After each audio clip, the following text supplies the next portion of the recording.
Look, here's Lou Mager. He's happy that the Mary Martin Trauma Center benefit is over. It certainly is.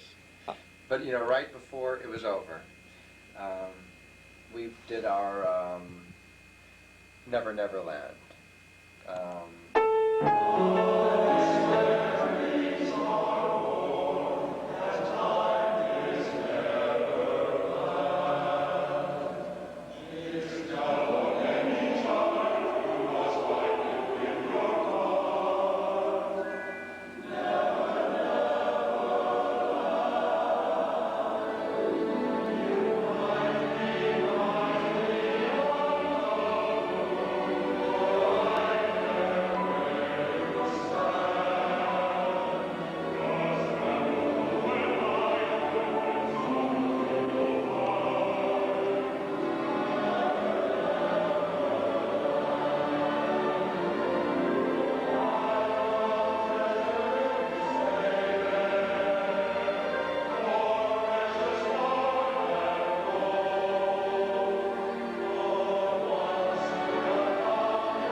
Part, and then came the key change. Mary was to come in with so that's the place where dreams are born, and she didn't.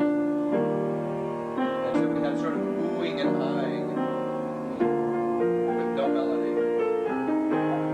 Sort of like Bert Parks forgetting to come out Bert. There she is, Miss America. And then it was over. Silence, silence, silence. Mary came out, introduced the band, introduced me, and brought me up on stage with her and said something very nice about me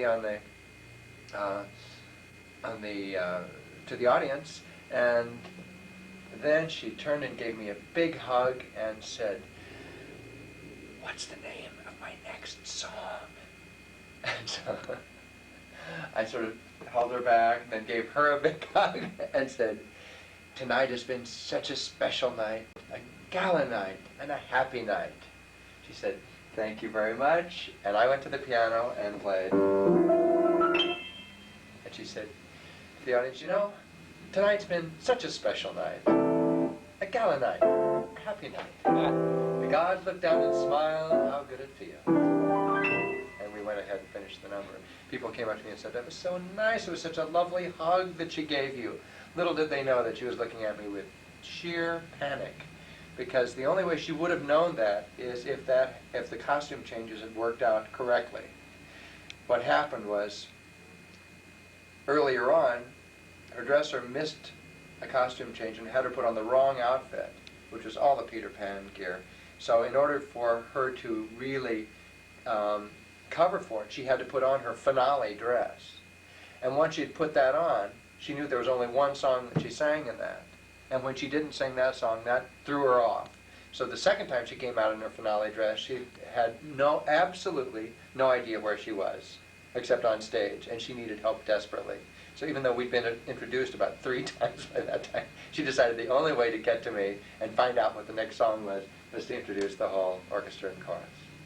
And this dresser she had was old Nina, who'd been with her.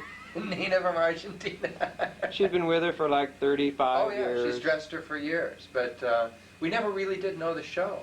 We never did know the order of the show. We never once rehearsed the show from all the way from the beginning to the end. I was delighted to see when I got to the theater that night that there was a printed program with the order. Oh, right. Hadn't seen that before. No, and nobody backstage had it.